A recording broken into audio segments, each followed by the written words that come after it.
Vea, en estos días Yo no fui. hay coincidencias informativas que uno se pregunta si son apropiadas. No es para criticar, pero vamos a ver.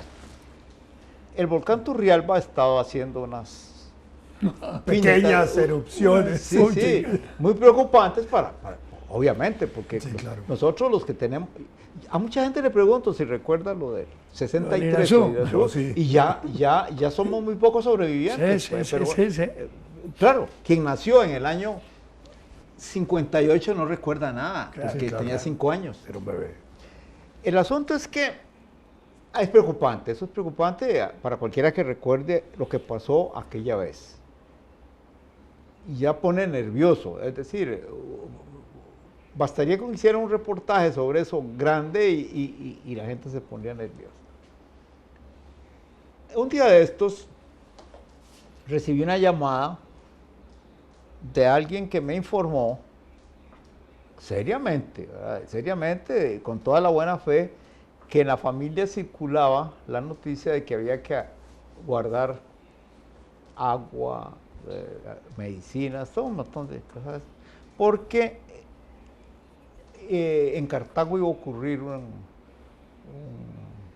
sismo y que ya estaban planeando en el hospital de Cartago todo el traslado de los enfermos a un hospital de San José, y que incluso decían que los iban a trasladar por tren. Eso era eso era como Si hay sismo, demasiado rústico para que yo y si hay sismo no hay línea de tren tampoco. Claro, Sí. pero por otro lado, de pronto, y aquí es donde viene mi observación, las personas que tienen conocimiento de una ciencia que es importante para nosotros, como es la sismología y la vulcanología, tienen que ser escuchadas. Pero la forma de divulgar lo que ellos dicen tiene que ser muy cuidadosa. Hay unas declaraciones que le tomaron a un científico de las universidades. Sí, sí. A Muy propósito alarmistas. de una predicción De un que sismo. ya habíamos oído, Sí, que sí. por razones de comportamiento cíclico de la cascarita en la que estamos, debe haber en un futuro relativamente próximo, un terremoto en el sur. Y usó el término "ya le toca". Exacto, y ahí es donde, pero yo creo que No, pero lo mismo se ha dicho del Golfo de Nicoya y Nicoya. Sí, No, pero ahí pero ya han ocurrido. ahí lo anunciaron también mucho antes Sí, y sí. ocurrió uno. Pero dicen que no fue suficiente. No el grande. Bueno, es que cuán grande tiene que ser. Eso Sí, me sí, recuerda sí, sí. un cuento ucraniano que yo reproduje en Facebook. ¿Cuán grande tiene que ser? Sí. Se trata de en la ciudad, en Leópolis en español, pero se llama Lvov en ucraniano y en polaco. En esa ciudad había un rabino que se pasaba anunciando desgracias. Y claro, las anunciaba y entonces decía que iba a pedir al Supremo que no ocurrieran. Y claro, siempre fallaba, aunque rara vez la desgracia ocurría. Hasta que un día se le acercó un vecino y le dijo: Rabbi, ¿usted no cree que va a ser malo para su prestigio el que usted siga fallando tanto en sus pronósticos? Y entonces el rabino levantó las manos al cielo. ¿No te has fijado, Chelm? ¿No te has fijado que todo el mundo me agradece cuando fallo por mis oraciones? Y cuando acierto, me agradecen por haberles avisado. Entonces digo yo que la gente estaba siempre nerviosa.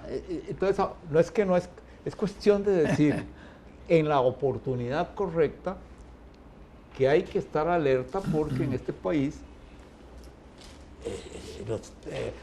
la frecuencia de terremotos es muy grande. Claro. El otro día la vimos y claro, hay que saber que en cualquier momento ocurre. Pues claro. Pero el que los periodistas hayan hecho esa entrevista cuando el volcán está haciendo eso, hace una conexión psicológica que yo creo que es delicada. Por Pero, cierto, óyeme, en una de perdón. las informaciones del Turrialba, de estas últimas erupciones gigantes que han habido, muestran como uno de los afluentes de uno de los ríos que va al Atlántico está casi cubierto de ceniza.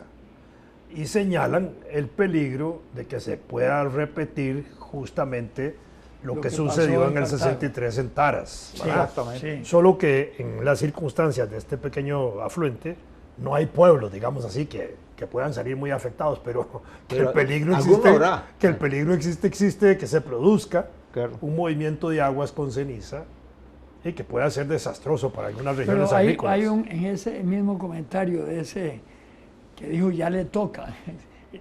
Es uno de los mejores, pero Sí, sí, muy, sí. muy rajado, para Sí, usar sí. un término tico, que dijo que el 99% de los movimientos sísmicos no eran con origen volcánico, Exacto. que eran por las fallas que tenemos por todos lados. De manera que eso disocia el problema del Turrialba con el posible Por supuesto, terremoto por que él supuesto. anunció. Sí, ahora que estabas comentando eso, ¿cómo fue? Alá, Sí, sí, sí. sí, es que me acordé, el doctor Facio, ya nadie habla de él porque ya se murió hace años, Antonio Facio, era un viejo gordo, muy elegante, muy simpático, y era muy amigo de la casa, porque era muy amigo de mi papá. Él se lo había traído de Limón, donde Facio era el jefe médico del hospital, el oculista era uno famoso que hizo después, y mi papá era el dentista, entonces se los trajo y armó un bufete ahí por donde estaba el cesteo. ¿Un bufete? Bueno, sí, un bufete médico. Bueno, No, broma. bueno, pero el doctor Facio decía un día conversando ahí en la casa a mi mamá, vea, porque mi mamá era muy religiosa y tal, vea, Mavisa, observe este detalle que no se le olvide. Yo he salvado, he hecho operaciones magníficas y cuando salen bien, gracias a Dios. Y si sale mal, es hijueputa médico. Pero me acordé ahora porque es Sí, sí, parecido sí. a lo Bueno, sí, es sí. como la imagen especular de la historia. Es la imagen Sí, sí, especular. sí, sí. Pero Sí, eso el sigue hijo de puta existiendo. médico. La gente le agradece a Dios y no al médico. Sí, sí, así es. Así es. Eso es lo que decía el doctor Pacho. Sí. No, pero a mí me parece que sí, que debe haber una responsabilidad, digamos, de la defensa Informativa. civil de mantener a la gente alerta a largo y a corto plazo. Claro. Pero además, desde el punto de vista del Estado educativo en las escuelas y colegios, de cómo actuar. Y una cosa que explicaba otro de los científicos, pero de otro grupo, es que, bueno, el código sísmico tiene que hacerse cumplir y tiene que irse perfeccionando, porque el riendazo que hubo ahí del lado de Nicoya, el último, bueno, no produjo muertos. Y Pero no fue chiquito. No, serio. Fue 7. pero aquí dichosamente, siete. aquí dichosamente hay, digamos, se han tomado medidas desde el punto de vista de Y las Estado construcciones son y de gobierno buenísimas. desde el siglo XIX. Sí. Carrillo, por ejemplo, allá por 1835, estableció que frente a terremotos que habían, que se pusieran vigas y columnas y vigas sí. en las construcciones de adobe y bareque. Y eso mejoró. Después, cuando el terremoto de Cartago, se prohibió construir en bareque y en adobe. Ya Claro, ese. avanzamos. Y después se siguieron estableciendo una serie de medidas hasta el último código sísmico, que es bastante Sí, muy estricto. riguroso y que permite hoy hacer torres de 40 pisos en Sí. Costa Rica, ¿verdad? Bueno, ya hicieron. Ahora, hay un Paseo detalle. Cuando mis hijos estaban chiquitillos y los tres iban a la escuela, nosotros siempre les decíamos, miren, si hay una situación así como de terremoto o alguna situación así en época de momento en colegio, ustedes se quedan ahí. Eso es cierto. Y nosotros somos los que vamos a llegar a buscarlo. Ustedes no salgan en carrera a ver dónde llegan a la casa, sino nosotros somos los encargados de irlos a buscar a ustedes. claro. Salvo que el colegio tenga algún sistema de transportes y lleve chiquitos, pero si no es así, ustedes se quedan ahí, ¿verdad? Sí, Porque es el sitio donde uno ese puede tipo, llegar. ese tipo de cosas es... Hay un lugar en Estados Unidos, el otro día estaba viendo que hay un importante un centro educativo que está cerca del océano, en un lugar donde por antecedentes conocidos ha golpeado un par de tsunamis. Entonces, cada cierto tiempo hacen un simulacro de tsunami y salen todos en excursión a un lugar alto. Y picniquean un rato y luego se vuelven. Ese tipo de cosas tiene que ser lo que empiece a adoptarse según las circunstancias de cada lugar, ¿no? La otra cosa muy básica es en la casa no tener objetos en los sitios donde uno pasa, en pasillos y eso, que puedan hacer que la gente se tropiece, ¿verdad? Porque si viene una situación de emergencia que son de segundos, ahí uno sale, la gente tiene tendencia a salir en carrera y pronto se tropieza y le va mal. Yo, por ejemplo, en el cuarto donde duermo ahí con mi señora, yo reviso todas las noches que ni siquiera haya un zapato mal puesto donde mi señora se pueda caer, porque yo, digamos, sí ordeno mis zapatos bien puestos, pero mi señora los deja ahí tirados. Entonces, yo tengo que estárselos quitando, pensando, a pesar de que ella tiene una sangre de culebra, fría, vas a grabar en eso, el sentido de que para no le importan los temblores ni nada, pero es mejor tener todo lo que es limpio de obstáculos, aunque sean chiquititos. Que porque me graben eso bien duro para ponérselo a mi señora, los que está obstáculos, lleno de floreros el pasillo. Los obstáculos chiquititos son los peores, porque no se ven. Claro. No, a un colega universitario ya jubilado hace poquito le pasó que estuvo bastante tiempo en la clínica porque resbaló con una pantufla. Sí, así Sí, es. claro. Y claro, hay teorías, ¿verdad?, que uno oyó desde chiquito y que si es un terremoto fuerte no sirven de nada. Por ejemplo, en el terremoto de Limón, ¿verdad?, se metieron en el hotel aquel debajo de la mesa. Bueno, Y ahí se cayó el edificio y murieron ahogados.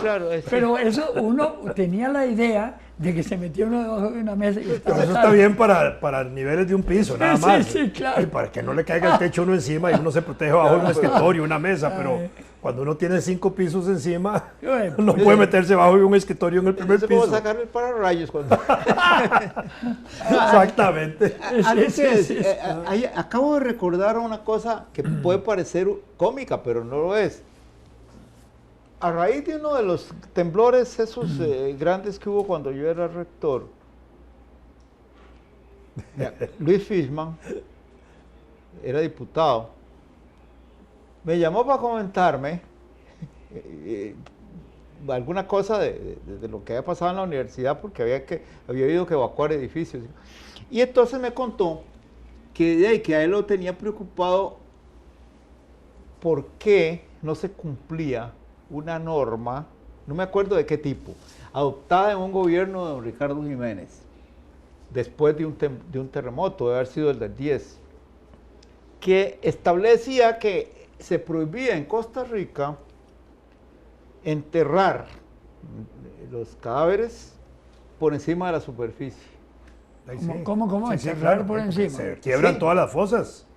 Y salen, quedan expuestos. Porque ahora hay los nichos y todo eso. Sí, claro. Dice que él me contó, pero yo no lo llegué a comprobar por escrito porque se me fue la onda, pero que lo que había ocurrido era que en algunos lugares habían quedado, se habían caído esos que estaban encima. Y entonces a mí me llamó la atención porque tenía lógica el asunto. Lo que no entendí fue que enterrar por encima de la superficie. Sí, poner en nichos encima. En nichos encima de la superficie. Ya. Ya me cayó eso que llaman la cuando dije enterrar, enterrar es meter dentro de la tierra, pero entonces claro. Sobreenterrar. Sí, sobreenterrar. Pero fíjate que en Nueva Orleans, hasta donde yo entendí, es al revés. Sí, claro. porque el terreno es muy esponjoso, Muy mojado. Pantanoso. Pantanoso. Entonces, es al revés, ahí más bien la norma es depositar por encima de... Depositar los No, por ejemplo, muertos hablando de la arriba universidad, cuando yo daba clases ahí en la U, y me tocaba dar clases en el edificio de aulas, que era tan inseguro esa carada, pero al mismo tiempo nunca se cayó.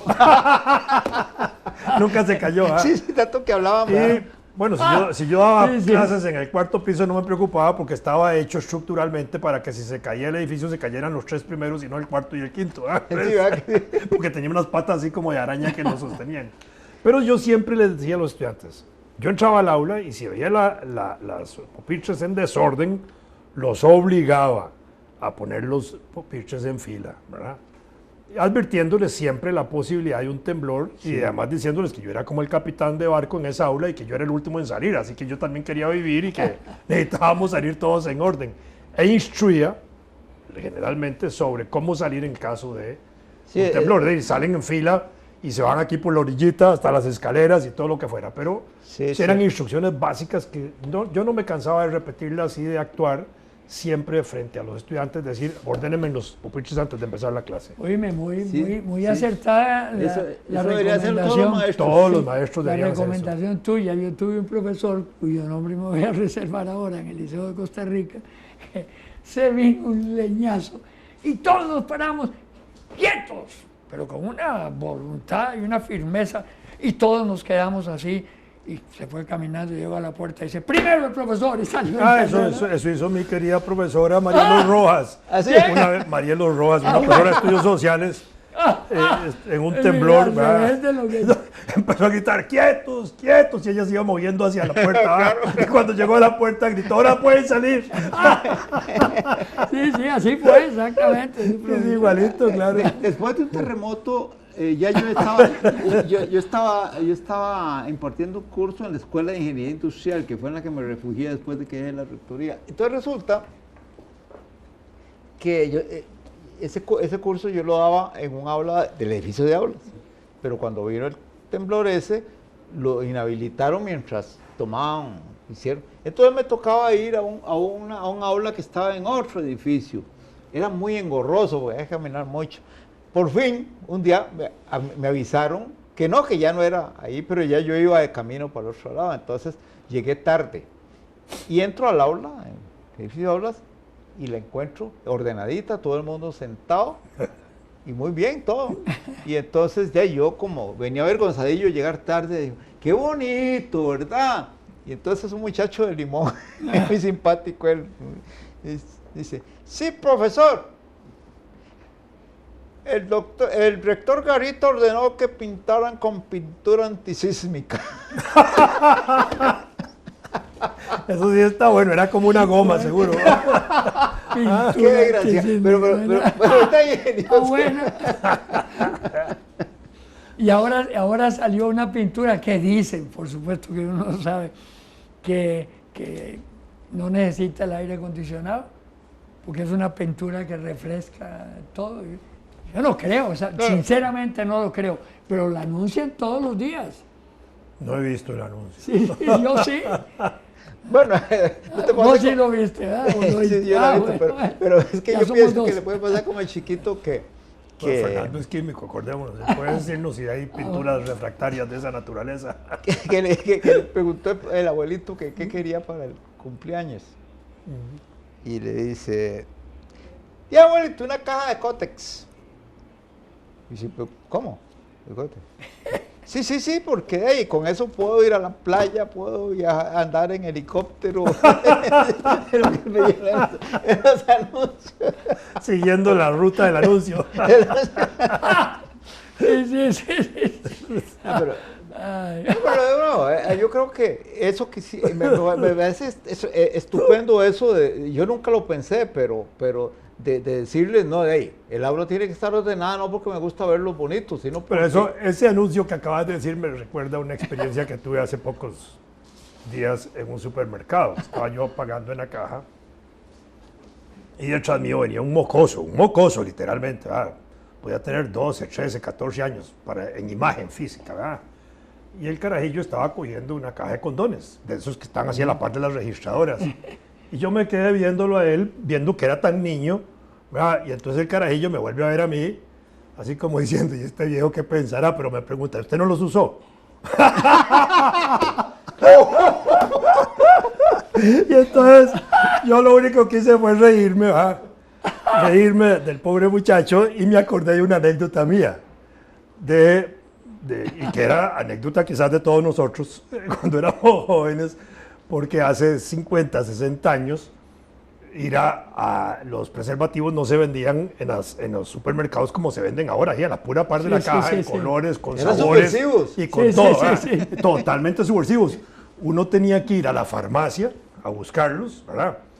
Entraba uno a la farmacia Y que ahí no viera misteriosamente, sí. y buscaba primero al farmacéutico, nunca a las muchachas. Sí, claro. Y ya cuando venía el farmacéutico, uno lo llamaba a un lado y al oído le decía, uno le pedía entonces el farmacéutico se iba adentro, regresaba misteriosamente con una cosa, envoltura totalmente, y se lo entregaba a uno casi clandestinamente. Aquí están sus alcacelces. Y ahora se vende esa carajada como confites. Ahora que decimos de un carajillo, Pero me hizo una gracia el mocoso, usted no los usó, como diciendo, este viejo. a mí me tocó ver algo parecido con un carajillo, pero no que me dijera usted que no los usó. Hace años, en la farmacia del Hogar, en el barrio Luján, un mocosillo que entra y le pregunta, no me acuerdo cómo se llamaba el de la farmacia, que si tenía de esos tubos blancos, transparentes, y el viejo no entendía. Y por fin le señala, y eran unos preservativos, ¿verdad? Y entonces le dice, ¿y vos para qué querés eso? Dice, es que son más baratos que las bombas. Para inflarlos, ¿no? Así que... Qué Bueno, ¿Cómo se llamaba? ¿Cómo cambian los tiempos? Si hubiéramos hablado de un Sí, programa de cuando radio a como ahora, lo cierran. Sí, claro. Sí, claro. Y ahora resulta que si no lo usas, la que se infla es la otra. Ahora sí lo puso difícil. Yo que sí, yo no entendí. Sí, Yo la no digo, señora. nosotros, ya no hay problema. Pero No, nosotros sí podemos. Los La señora jóvenes- de Es que nuestra yo- edad la que no pueden. Es que yo no entendí. los jóvenes Se de inflan ahora, las señoras. si no lo usan, preñan. Eso es lo que quise decir. La que se No, infla y es ahora, ella. en la última encuesta de este dato es verdaderamente interesante.